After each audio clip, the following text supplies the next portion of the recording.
You know it. You tell the story. You tell the whole damn world this is Bear territory. Woo! Come on, baby. Come on, baby. Right. That's right. Go Bears. Welcome to Tell the Whole Damn World. We're the podcast that celebrates all things Cal and the prominent people associated with UC Berkeley, known to many as the center of the universe. We hope to put a smile on your face and help you come away feeling good about your connection to the greatest university on the planet. If you have friends who went to Cal, please tell them all about us. It's Monday, August 18th, 2025. We're inching ever closer to the beginning of the Cal football season, and it's another great day to be a Bear. Thanks so much for joining us. I'm your host, Reza Serafinejad. Raise your hand if you feel like you can confidently say you know what to expect from the Cal football team this season. I don't know if anybody really has a clue, to be honest. I can only tell you there's something inside me that's telling me this is going to be a breakout season for our Golden Bears. But rather than just tell you how optimistic I am, we decided to bring 3 Cal football experts onto the show today who can really break down the team position by position and let us know their thoughts on what we'll see once we kick off the season. Thomas Dunn, Cody Henderson, and Joaquin Ruiz are passionate Cal fans who cover the Cal Bears and have put in the work to really know what they're talking about when it comes to Cal football. We're going to enjoy hearing their thoughts on what to expect this season. Before we get to that, I have a few quick notes to pass along. One of the most awesome things about doing this podcast is connecting with incredible people who I otherwise would probably never meet. I was floored the other day when I saw a message from a prominent Hollywood movie and television producer who has been a fan of the show ever since the very beginning. John Chang is a diehard Cal sports fan and huge supporter of the university. He's worked on the Rush Hour trilogy and has produced movies like Horrible Bosses 1 and 2, starring Jason Bateman, Jennifer Aniston, and Colin Farrell, and Mirror Mirror, starring Julia Roberts. His latest TV show is called Butterfly, which just dropped on Amazon Prime last week. The show is an action-packed spy thriller that stars Daniel Day Kim from Lost and Hawaii Five-0 and Piper Perabo from Coyote Ugly and Yellowstone. It's 6 episodes, and I started watching it the other day, and I gotta tell you, it's really good. So if you have Amazon Prime, you definitely want to check it out. As you heard me mention in our previous episode, we've got new Tell the Whole Damn World Game Day t-shirts now available. You can check them out by clicking on the link to our store that you can find when you scroll down to the very bottom of our website, tellthewholedamnworld.com. Every t-shirt purchased helps to pay for the costs associated with the podcast software we use.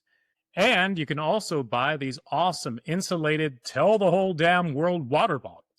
If you see me around Berkeley, you'll almost always see me carrying one of these around. And remember, if you know people living in Richmond, please tell them all about my co-host, Ahmad Anderson, who is running for mayor of Richmond. There's no question he would do wonders for the city of pride and purpose. I want you to know how much we appreciate all of you out there listening and watching. Please tell all your Cal friends about us. Share us on social media. You can find us on Facebook, Instagram, and LinkedIn at Tell the Whole Damn World, and you can follow us on X at Win4Cal. That's Win, the number 4, Cal. And you can always find our latest YouTube videos posted to our website at tellthewholedamnworld.com. Speaking on behalf of all of us here, thank you so much for listening and watching. We appreciate you more than you know. Okay, I'll be right back with Ahmad, the Hall of Famer who created Bear Territory, and we'll have a lot of fun talking to Joaquin Ruiz, Cody Henderson, and Thomas Dunn from the Bearvengers Podcast.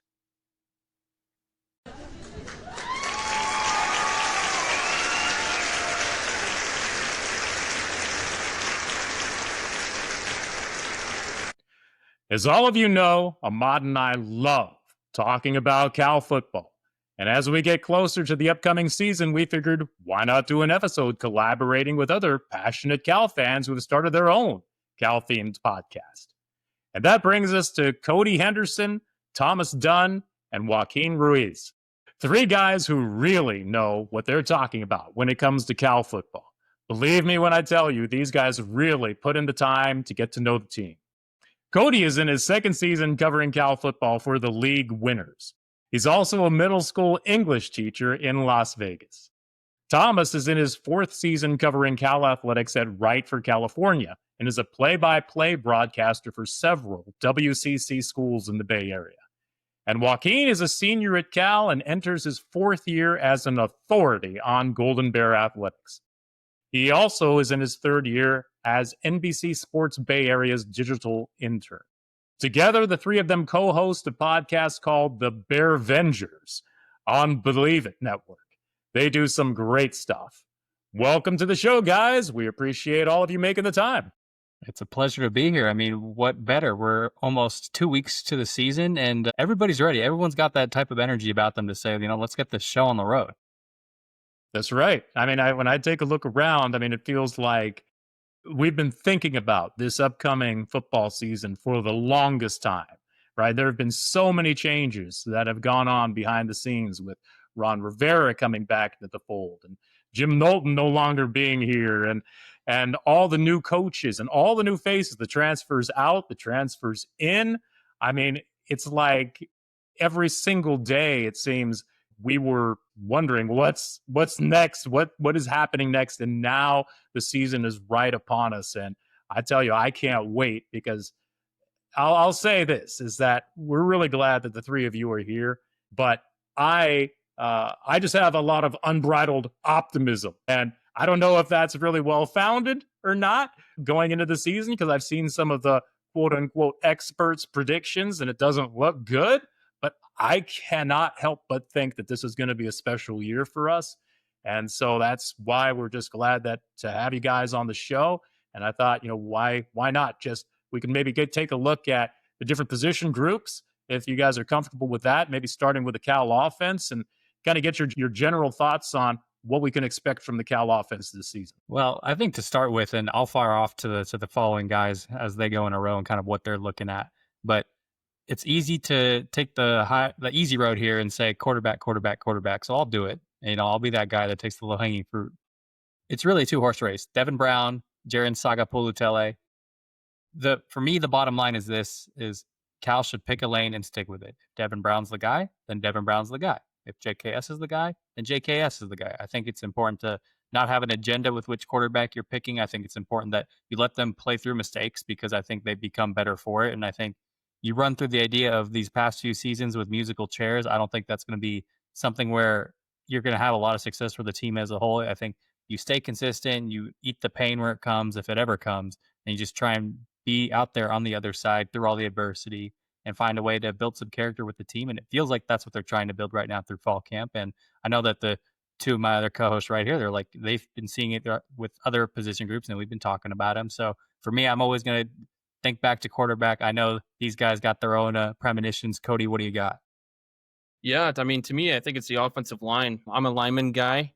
I'm really excited to see what Coach Anae is going to bring to the table here. And I'm also very interested to see which group of 5 linemen he thinks are the best to put out on the field. As we all know, the offensive line has been a problem since forever, it feels like by now. So it feels like they have to get it right for whether it's Devin Brown or, Jaren. So whoever the quarterback is, they've got to keep him upright. Otherwise, neither one of them is going to be successful this season. So I'm really interested to see who Coach Anae picks as his best 5 linemen to put out there. And it could all be new transfers. It could be a mix of some returners and some transfers, but I think those are the position battles that I'm really interested in watching and see who he rolls out there as a starting 5. And then I'll wrap it up on the Bearvengers end. Excuse my wind chimes. It's a windy, whittier day out here. But I gotta go. I'll go with the running backs. In one offseason, you lose Jaden Ott, Javian Thomas in the span of days. And it really shook up the whole program and the fan base and the university, you could say. But I think Cal's done a great job of responding. And I think that we'll echo that throughout this show, but I think in the Ron Rivera era thus far, they've shown that no matter what has happened or what will happen, Cal usually finds a way to recover. And that's kind of the Golden Bear way. And I think bringing in guys like Brandon Hyde, Kendrick Raphael, LJ Johnson, there's a lot of potential in that room. And it's really unknown. We've seen Brandon Hyde have a good season under Julian Griffin last year. Will that continue? Is it just like copy and paste? Or is there going to be some, bumps in the road, adapt into the ACC? But that room, it's all connected, right? The offense, like Cody said, the offensive line is really important as well. And then the quarterback situation is gonna have a lot of shaping with this offense. But the running back is the safety valve in my eyes. For this team, who's going to be there blocking on 3rd and long, who's going to be there getting that 3rd and goal from the 2, stuff like that. And I just think, and I've said it throughout our Bearvengers episodes, Cal needs to get in more second and manageable situations. And whatever running back can do that, if it's multiple, I think could really change the outlook of this Cal season compared to last. Absolutely. Absolutely. Well, a couple things to note. If you enter the season basically with 2 quarterbacks and you don't necessarily know who's going to be the starter and you rotate them, you have no quarterback. It's like you got to pick one guy and ride with them. And like you say, you let them play through the mistakes because that's all part of the learning curve. So, and the other thing is, I'm really happy. I think one of the things that gives me a lot of optimism entering the season is just the renewed priority on the offensive line.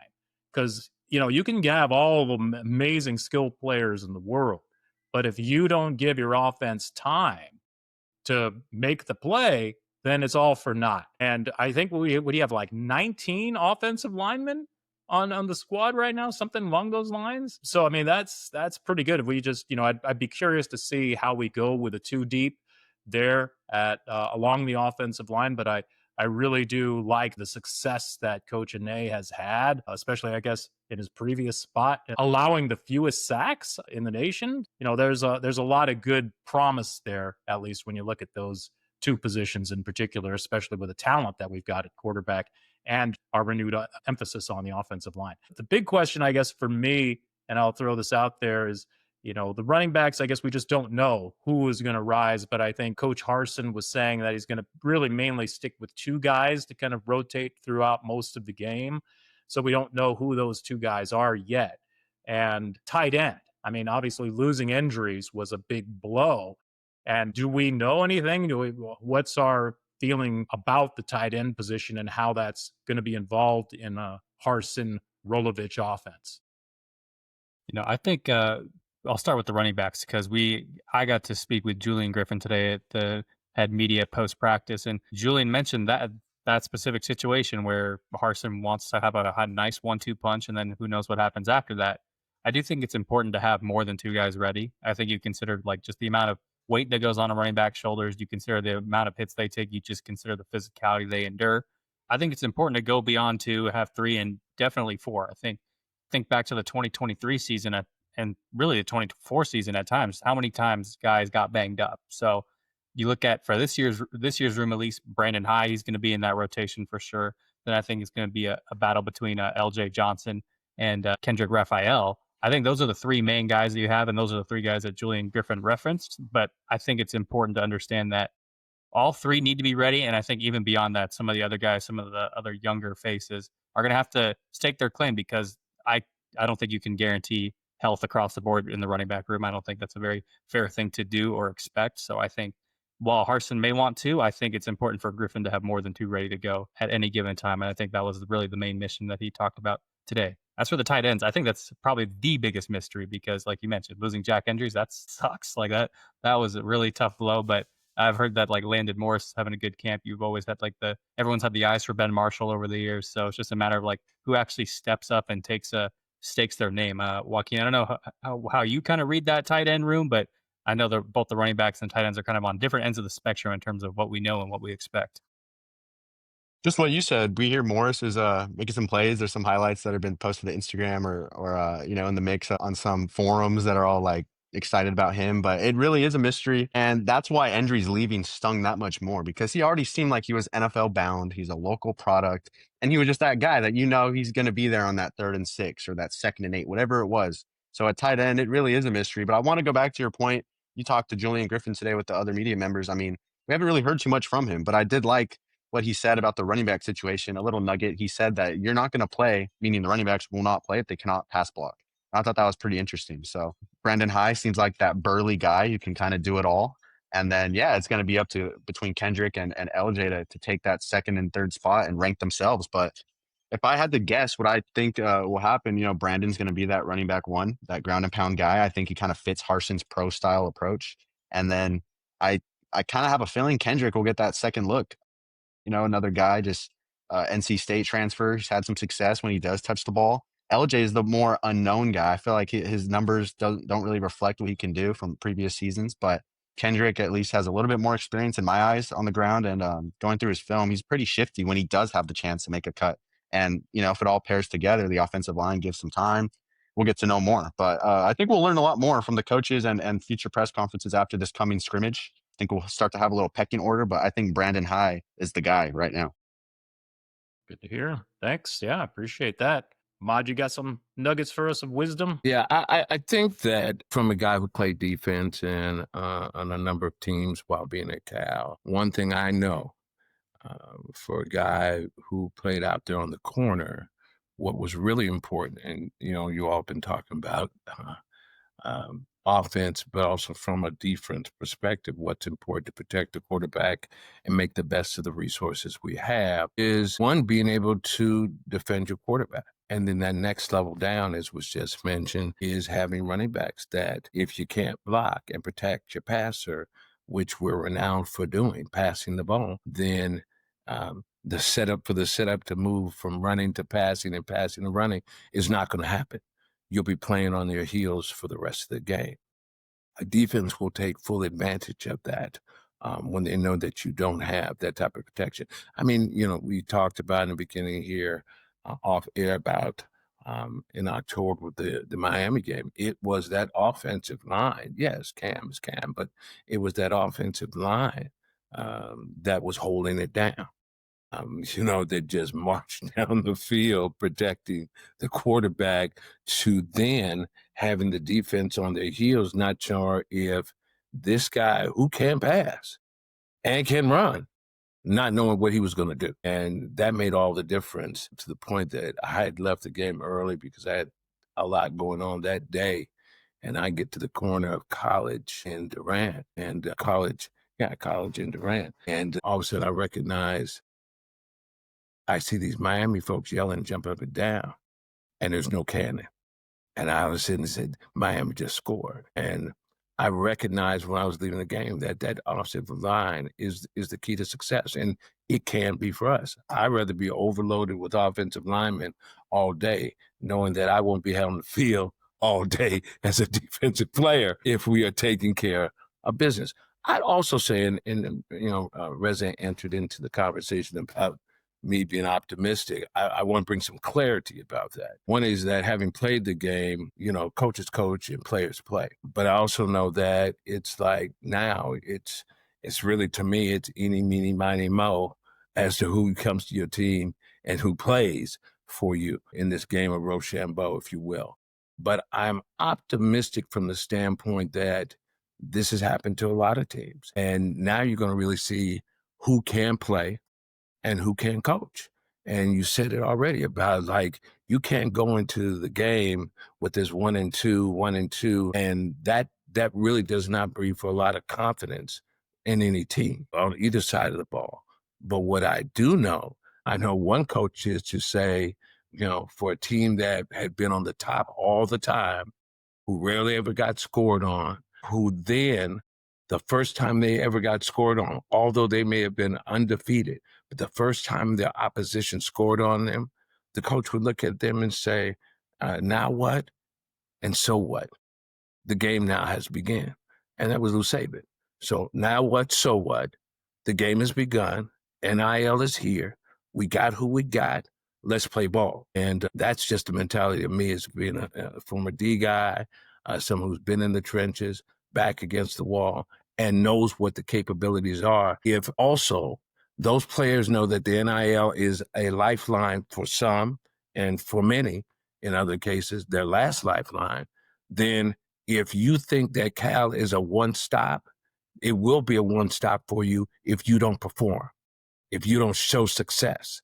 If you're trying to use that to go somewhere else, then now's the time to do it. If this is where you're going to make it your home and make Cal somewhere where I've known and become loyal to because that's all I know, then this is your home. Step up, shut up, and play ball. There you go. That adds up that you had to leave early and then Cal fell apart, unfortunately, at the end there. I mean, the Miami game. But no, I could, when the heart and soul of Cal football has to leave early, then, oh, well, lights out. But, I completely agree. That offensive line for Miami just certainly wore us down at the end of that game. And you could see it coming. I mean, everybody could just see it coming, which was the real demoralizing thing because it was nothing that we could really do, unfortunately. Of course, it would have been nice if we'd had that targeting call made properly. But hey, one thing I forgot to mention is wide receivers. Like that to me seems like a bit of a mystery to me. I think Graves may be a prominent guy who may start this season for us, but what do we know about the wide receiver position going into the season? I think I'll lead and then I'll hand it off to Cody, but it's a bit of a mixed bag, I would say, because you have a veteran, Tron Grizel is like, he's the guy who's been around. People have gotten to know him. I think of the time I started to watch him in 2022. It's like wasn't playing, and then 23 burst on the scene, and then 24 kind of took over. Well, he's the elder statesman now. So even though it's a new coach with Kyle Cefalo and all that, he's going to be the guy that's expected to perform. He's the guy who bears the standard, for lack of a better phrase, right now. I think you mentioned Keon Graves. That's someone I think the phrase that comes to mind is untapped potential. We haven't seen it for a number of reasons, both at Ohio State and now at Cal, whether it's injuries, just getting, I think stability more than anything is what Keon Graves needs. And I think if he can find a way to just, stay on the field, stay out of harm's way, he'll be good to go, because I think the talent is obviously there. He just has to put it all together. And I'd be really intrigued by and I know Cody's going to love this guy. He's going to go on the best tangent there is this episode. Jacob DeJesus, transfer from UNLV. And quite honestly, I don't want to spoil the show because, Cody, don't you love yourself some Jacob DeJesus? Yeah. And at the bowl game against UNLV, I mean, you could just tell that when DeJesus gets the ball, he just got that juice to him. And so I really hope the offense and Brian Harsin can find a way to get him the ball as much as possible. And then a guy that's going to probably play a similar role to DeJesus is Karan Adams, who I believe had like 30 yards per reception at his last stop. They're about the same size, but you've got some serious speed in those two guys. They'll go along with your Grizel and your, Keon Graves, your kind of your big guys outside. But I think Cal is really going to have an advantage right there in the slot position. And those two guys are going to be total matchup nightmares. We've all seen Desmond James, and then Mark Hamper has been getting a lot of, love lately. So I really am actually very excited about this receiving core. I don't know if it's as strong as last year's, but to me, it feels very well rounded and balanced. I think you've got great size and a couple of receivers. Then I think you've also got the speedsters for whoever is at quarterback to just go over the top. So I am very, very excited to watch these guys. But yeah, to Thomas's point, I think Cal fans are going to fall in love with Jacob DeJesus very quickly. He is somewhat local. He went to Manteca. He's from Manteca, so not too far of a drive for him and his family. And I think they're going to fit in just fine. I mean, I think fans are going to fall in love with DeJesus quick, because if they can get him the ball, he's going to make a lot of magic happen. I want to add, I'm glad we're talking about wide receivers, because it might be surprising, but I think that's the group, on Cal's offense that I'm most confident in. Yes. I truly believe there's an element of surprise there and nothing but potential. And I think Cal took a hit in terms of the star power. Losing someone like Isaiah Hunter really stings. But like Thomas mentioned, Tron Grizel is that guy. He's proven now he's a sturdy receiver. But I think having Karan Adams on one side and Jacob DeJesus on the other, I mean, that's hell for secondaries and even pre-snap with motions and jet sweeps and throwing reverses and little slants, all these routes. I mean, I think Cal tried to have something like that with Mikey Matthews last year, but I think Jacob DeJesus and Karan Adams are just a different level and even shorter, which I think benefits offense in this case. And then I've talked to Karan and Mark Hamper. Both are excited to just kind of help. That's the vibe I've gotten from the whole team this far. But in terms of the wide receiver room, they're open to whatever. And Mark Hamper is excited to be maybe opposite Grizel or just being that deep threat. And then you mentioned Keon Graves. Talked to him in April when I was doing a story on Devin Brown. Those two have been teammates for a long time, even dating back to when they were high schoolers at a U.S. Army Bowl or East versus West game or something like that. They were teammates heading into Ohio State, and they have nothing but chemistry to just show. They haven't had the chance. They've both been reserves. They've both been banged up. Say Devin is the starter at some point during the season, whether it's week 1 or later. I think him and Keon can have a connection that Cal fans would be happily surprised by. So I think that room has a lot of versatility. It might not have the Isaiah Hunter 30-yard moss over someone in Auburn or something, but it might have more of the okay, a 2nd and 8, we can get that. A 3rd and 16, we're confident with Tron Grizel deep. So I think there's a lot of versatility there, a lot of speed kills in the East Bay historically. So see if Cal can revive that with their new transfers. I'm glad to hear that because, yeah, that was the one thing, to be honest with you, that I don't know why, but I felt like there was a lot of overturn there amongst the different position groups. Running back was the one, like you kind of have all noted, was the one that was just kind of like, was a shell shock to everybody. But like with wide receiver room, we also lost a good number of guys. And I think the team, the credit to Ron Rivera and Wilcox and the whole staff that they were able to bring in the quality of talent that we've got at wide receiver. Now, hopefully, can they stay healthy? That's the question mark, right? We want to make sure that they do remain healthy this season. But I do think if healthy, that could be a real powerful part of our offense for sure. Wanted to talk about the defense too, of course. And, we got a lot of changes there. Peter Sermon moved on to the NFL, so no longer the defensive coordinator. But, you take a look at the defensive line, linebackers, secondary is completely brand new. At linebacker, of course, we have Uluave back, which is thank God, because that guy, I think, is, the heart and soul of that defense. But along defensive line, I think we added a couple of good pieces to the mix, and we have some good returners. We didn't lose too much along the defensive line. So what can you tell us about which one of those three position groups are you, I guess, most excited about heading into the season? I would say I'm most excited about the defensive line because you mentioned it already that a bunch of returners are coming back, and I think you think chief among them are the representative from ACC Media, Aiden Kiana, and a lot of coaches have been singing his praise for the leadership role he's been taking on over the course of the offseason and heading into this year. I think you kind of like double down with the fact that TJ Buller's returns, Stanley McKenzie is still there. So you have kind of like a trio that people know, coaches know, or coaches will get to know at least since a lot of the coaches are new. Andrew Browning knows what he's doing with this group. And I think it's important that there's a certain sense of stability. You still add in a transfer like Zay Smith from Houston Christian. I think that's someone who wants to prove that he can play at the Power 4 level. So I think that's another new, interesting dynamic. I think the one thing that's important to note, and Justin Wilcox mentioned this in his opening press conference of fall camp, that no Nate Burrell for the season, which is unfortunate, but I think it's important that this defensive line unit, even outside of that, is still relatively is proven. They're experienced, and I think they're well positioned to be the most stable group, at least from the outside perspective. I know that both the linebackers and the secondary both have pieces that are around and pieces that have been in the program, but I think when you look for production that's still around from last year, I think you'll find it in the defensive line unit. I want to weigh in because, again, from where I sat at 5'9" and 175 pounds, having a defensive line made for a very short day for me. As you just mentioned, Thomas, the continuity there, the duration of time of the tenure with the organization and leaders in those areas. And I'm a strong believer that defense can rule the game and shape the game and move it forward. And I think that they're hungry back there. I think they're hungry. I don't think they get the recognition that they deserve as defensive backs. And we're going to see if it's real or if it's Memorex this year for sure. But I'm excited about what's going on in defense, and I always have been. At times, I say there's been some years in the past where I was like, I wish I could get down there again and strap it on. But I feel really comfortable to what's going to happen. And I'm looking at also who we've got lined up as the season comes up, right?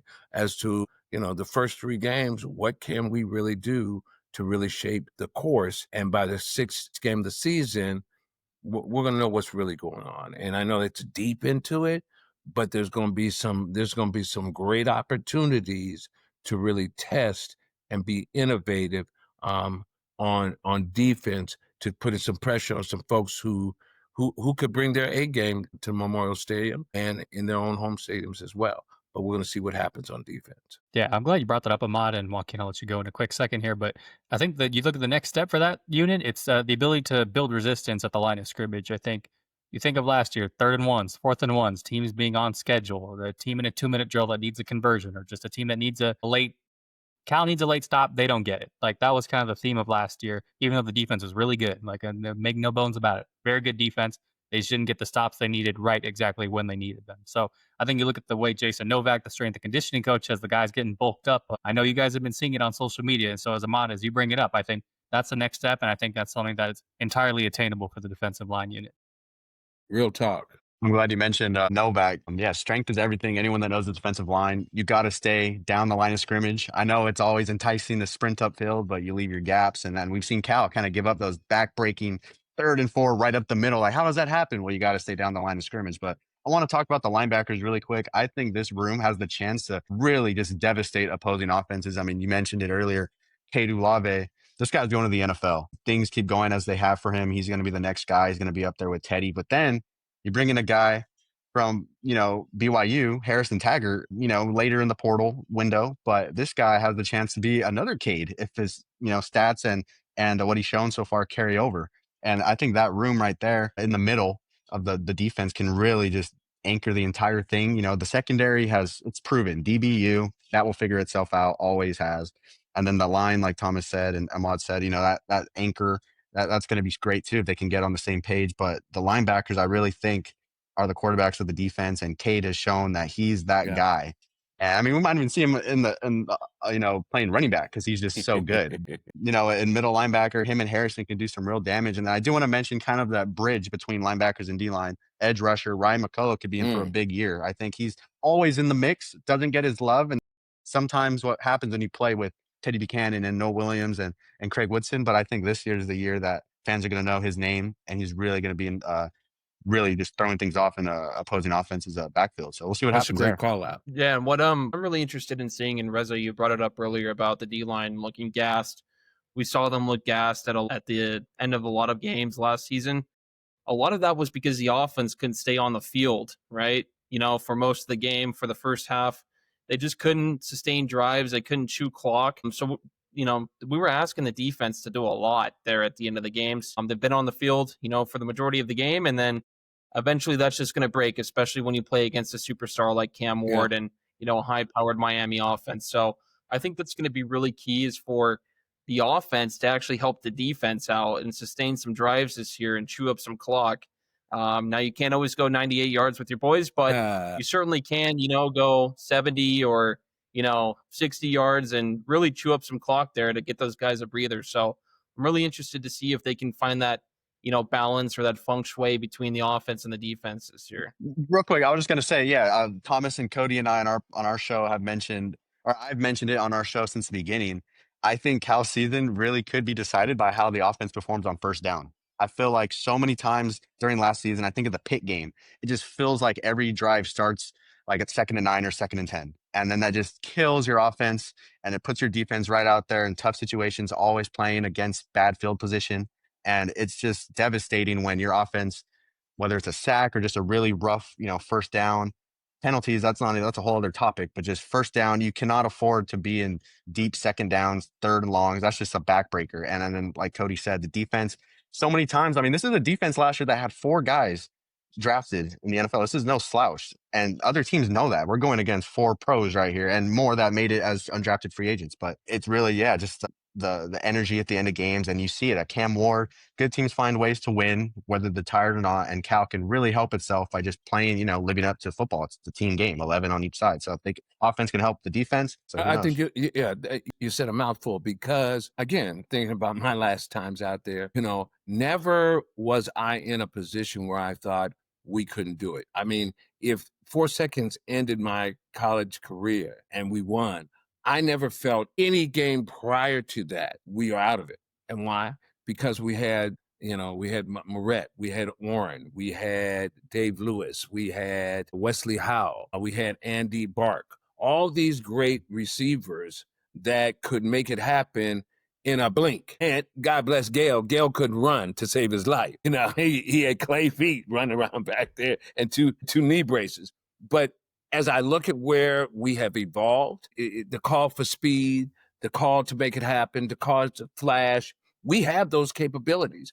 But it is 1st and 10, do it again, mode and mentality that can make or break a defense when you're out there on the field right from the beginning.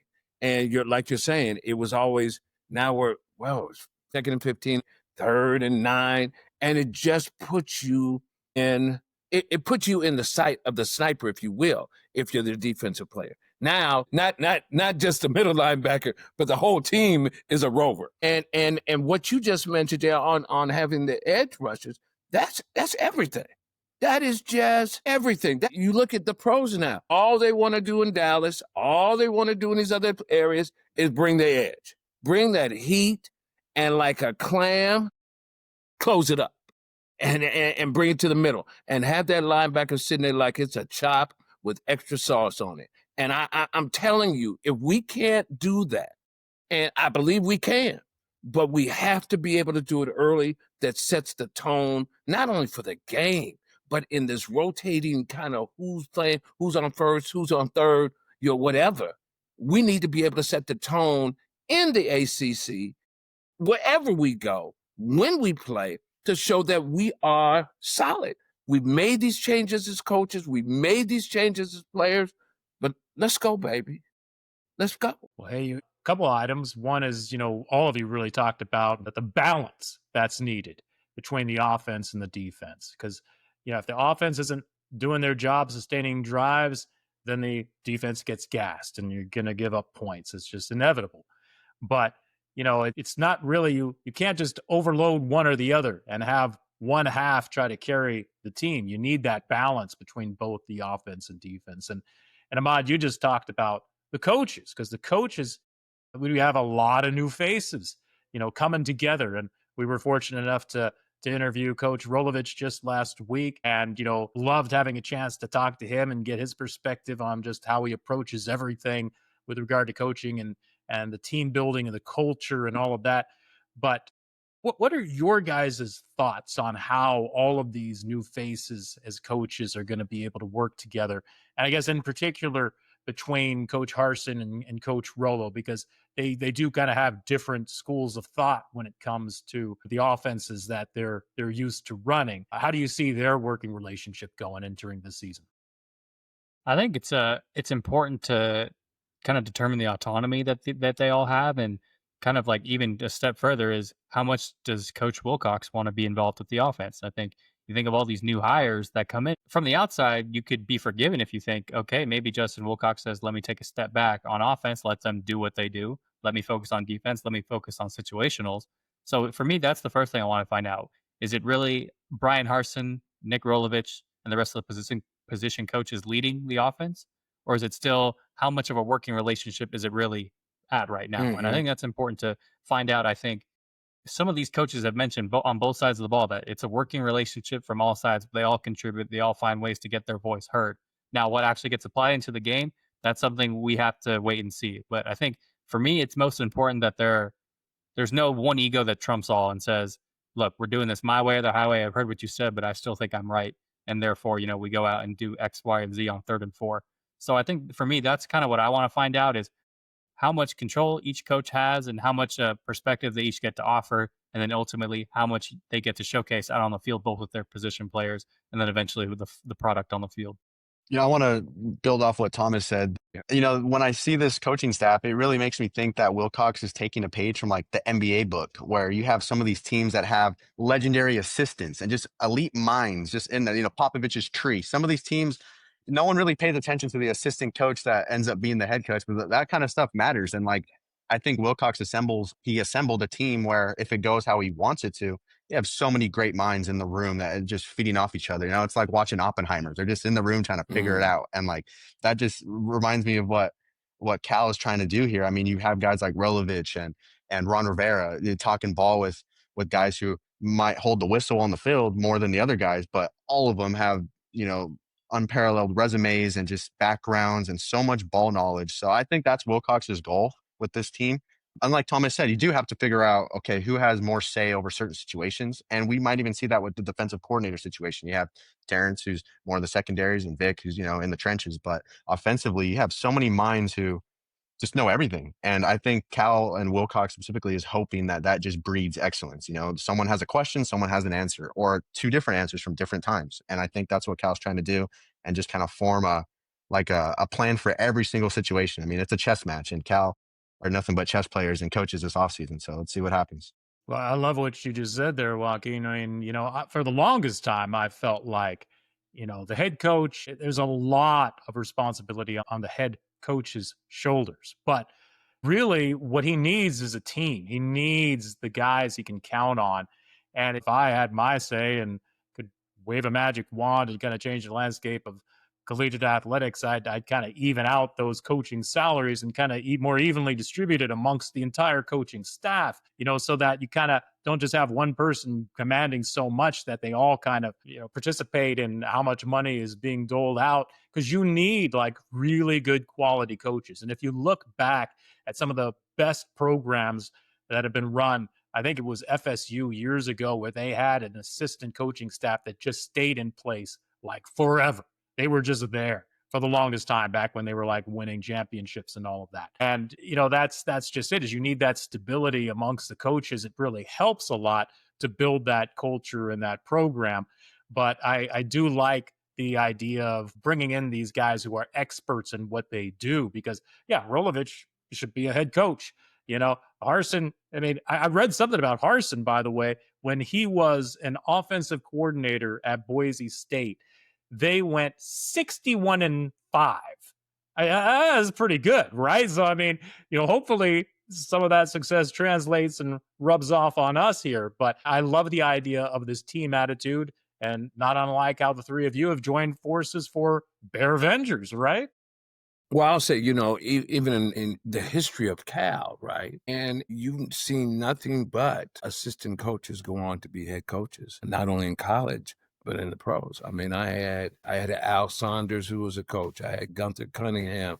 Both of them went on to be head coaches. Ron Lynn, a great defensive coordinator. Dom Capers, a great coach in the USFL over there in Philadelphia. USFL teams forever, winning everything when they got started. So it's not uncommon, but it can be oil and vinegar. And yet, as I tell people, oil and vinegar works if you're using it on salad. So hopefully we have the right mix to make that happen. And I've been on the sideline with folks, and I've been close enough to a set of headphones to hear what folks are saying in the box to that guy on the ground. And I've also seen folks that have been on the ground be pulled up to the box to be able to see it from rooftop level, if you will, to be able to make some real decisions alongside with folks who make the decision. But it is going to have to be something that moves together, as I said to Coach Rollo, syncopation, if you will, and synergy to make that work. The coaching staff in this environment, where you have players moving from hither or thither, have to be in lockstep, because they become a different type of the glue than, as I said earlier, players play and coaches coach. They've got to be able to be uniform and united together. If they're not, then the team will just roll like a wet snowball downhill and just begin to build this lack of morale, this lack of continuity, and this lack of teamwork. And you need grinding. You need the unity. You need the teamwork to lead to success. And I call that guts. Grinding, unity, teamwork leads to success. If you don't have that, we'll be in for a very long fall and be crying all winter. I guess our time is running a little bit short here, but I got to ask you just two questions, kind of a two-parter. But what are your overall expectations for the season? And how are we going to do in our first game against the Oregon State Beavers on the road? Man, so it's a tough series of questions, Reza. You really got us here. So I'm going to lead with the fact that I think you can't ignore an 8-year sample size. I think that's important to get out there. It's important to say that Justin Wilcox has had one winning season in eight years. Like it's a hard fact to swallow, but the fact of the matter is that's what it is. And when you look at kind of like the scope and like the range, it's never usually 4 wins or worse. Like you had 2022, you can tell that was kind of like the anomaly compared to a lot of the other seasons. Usually between 5 to 7, that's where it is. That's where it always has been. And I haven't seen enough, especially with like the big mystery surrounding the team this year. I haven't seen enough of a turnaround to justify anything different. I think anywhere from 5-7 to 7-5 is absolutely on the table once again. And I honestly do think that where in some areas they improved, I think in others they may regress. And I think you're going to get somewhere in that region. I think they'll go. I'll go 6-6. And I think Oregon State, that game, it has my eyebrow raised. I think everyone in this studio has seen a game or two that they'd like to forget in Corvallis. It's one where, especially with the amount of change that has happened, you're like, okay, you kind of wish you had a little bit of an easier game. I do think Cal's more talented than Oregon State. I think they have a lot more strength. I think they have a lot more in the trenches. I think they have a lot more skill position. But I think, how does that translate week 1, week 0, however you want to dice that up? I think that's still up in the air. I think that's still up in question. I'm going to predict that. I haven't got numbers yet and haven't thought that far ahead, but I do think it's going to be a close win. I think that's kind of like the vibe I'm going for that game, and I think there's going to be a lot more stress than people are anticipating at this moment. Cody, I don't know, what say you? Yeah, I'm kind of in the same boat. We were just talking about the offensive coaches, and I'm a little worried that there might be too many cooks in the kitchen. We'll see how that plays out. But I'm also interested to see what type of influence Coach Rolovich has in Brian Harson's offense. But I am worried about all these new coaches. Reza, you were talking about it earlier. There just isn't stability, right? I mean, that isn't stable. These guys are, coming from past programs, but they're all kind of working together now for the first time. I mean, besides Harsin and Wilcox, but I am a little nervous there for that. And I'm a little nervous that they might start out slow again. That being said, I do think that they are much more talented than Oregon State. And I think Vegas and all the other betting markets are putting too much stock into all of the kind of big name players that have left Cal in the offseason without really taking into account, some of the players that they brought in. Whether they beat them by 2 scores or 1, I don't know. I think it'll be a tight game, like Thomas said. It is Oregon State. Corvallis is going to be tough. They're going to be loud, and they are, still upset that they got left behind, right? So that's going to be a very, very tight game, but I do think Cal edges that one out in a tight one. As far as overall record goes, I would be super happy with 7-5. I think that'd be a great season. I know a lot of fans might still want Wilcox fired if they have that record. I think that would be a step in the right direction, given the, all the new faces that you brought into the coaching staff. So I think 7-5 would be a good record in my eyes. I respectfully disagree with both of you guys. I got Cal winning 8-9. That's what I see happening. And I really want to point out, there's so much fear mongering, I feel like, from fans and media members about the constant changes of scenery. Wilcox talked about this at ACC kickoff or media day, whatever it's called. If you don't like it, you don't got to be here. And I think that's just a state of college sports. I mean, every year there's always new faces. There's always people graduating anyways. There's always freshmen coming in. I don't think it matters. That's just the state of the game in 2025. So I'm not worried as a fan or reporter, whatever it is. I'm not worried about who's new, who's old, whatever it is. You're here, you're playing for Cal. All right, let's worry about that, and that goes back to what Ron says all the time. Let's worry about what's important, not what's interesting. And what's important are the guys on the field. They chose to come to Cal, and they're going to play for Cal. Now, with that said, I have Cal really, in terms of offseason changes, I think they did lose a lot of firepower. Jaden Ott, Jack Endries, Javian Thomas, that offensive trio, Fernando Mendoza. I mean, that quartet, that doesn't grow on trees. And they were Cal lifers, it seemed like. But they're gone. But with that said, the offensive line seems a lot more sturdy. The coaching staff seems really good in that regard. The defense, I mean, Cade is not going to regress to some guy, and neither is Harrison Taggart. I mean, on paper, the secondary is still good. They just produced 3 NFL players. I mean, that's hard to fall from that race, that level. And then overall, I mean, the running back, we talked about it earlier, there's a lot of promise across the board. So I think, yes, you might have lost maybe a few jersey sales because this guy's name is more popular. But by week 10, if Cal's 7-3 or something, who cares? And I think that's the point. So that's where I'm at. I think Cal got better everywhere. They're decent everywhere is how I assess the team. I was just talking to someone about that. I think, yes, star power is gone. Some bigger names are gone, but the team is better. And it's a team sport at the end of the day. So I think that's what's important. Cal, I got them, 8 wins, maybe 9 at the bowl game. Who knows? Well, I like it. That's where I go as well. I mean, I'm always an eternal optimist, but I mean, the Oregon State game, every Cal fan would always say, well, yeah, we're always supposed to beat Oregon State. Well, hasn't always gone to plan, right? You kind of look down your noses a little bit at them, and you shouldn't ever do that, right? You got to come ready to play. But I think it'll be a great test for this team being on the road. We should beat them, and it'll be very interesting to see, how our team responds in a hostile environment. So I like the fact that they're going on the road, playing a team that they should beat. But it's going to be a challenge. I don't doubt that. But I do think we will win. And then I'm definitely in Joaquin's camp on all of that as well. I mean, I feel like there's a lot to look forward to. I feel like with all the functions and everything that I've gone to, that there is a feeling of optimism going into this season that I have not witnessed in a long, long time regarding Cal. It's like, we've been up against it. We're almost relegated, and, game day happened, and we didn't win that game, but and then all the transfers and all that stuff, but we are still standing. And I think we've been through the fire, and it's like tempered us and made us harder and stronger. And I feel like we're on the verge of breaking through and having a really great season, a memorable season, as Coach Rolovich said, that all Cal fans will be proud of. So that's what I got to say. Ahmad, any other wisdom you got here before we wrap up? I don't make those predictions. I just get ready for the game. And again, that having played the game, I always feel that these players, as you mentioned already, I think Joaquin, you said it, they decided to come to Cal.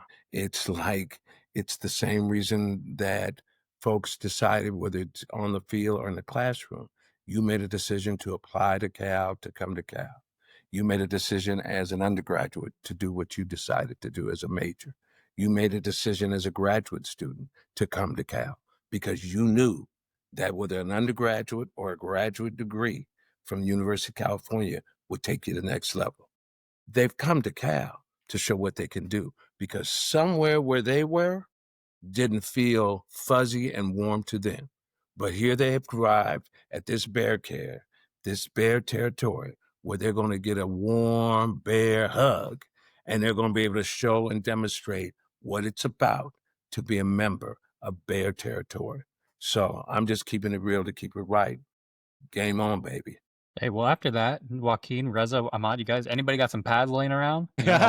Yes, I do. Some icy hot pads.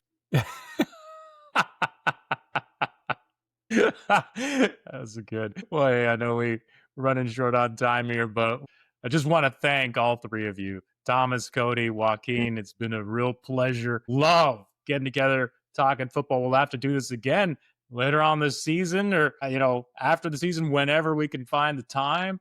But everybody should go out there and check out your podcast, Bearvengers. You guys do some great stuff, and every Cal fan should be checking you guys out because it's definitely a great place to go to find out what's going on with Cal football and other sports. So appreciate you guys making it, and we'll end it the way we always end it and say, Go Bears! Go Bears! Go Bears! Go Bears! Bears. That was a lot of fun. Thomas, Cody, and Joaquin definitely know what they're talking about when it comes to Cal football. We look forward to speaking with them again down the road. And let's hope we're all smiles and feeling good about how the team is doing the next time we huddle up together. I think I speak for all of us when saying we're all excited for the season to kick off. This podcast is entirely a labor of love and a reflection of how much we love our university. Please help grow this podcast by telling the whole damn world about us. As I noted at the top of the show, just tell all your Cal friends to go to tellthewholedamnworld.com. Thank you so much for tuning in. We sincerely appreciate all of you out there listening and watching. See you next Monday.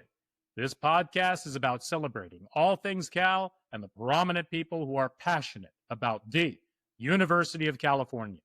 Do you feel Cal is the center of the universe? Do you bleed blue and gold? We want you to tell the whole damn world about it. Go Bears!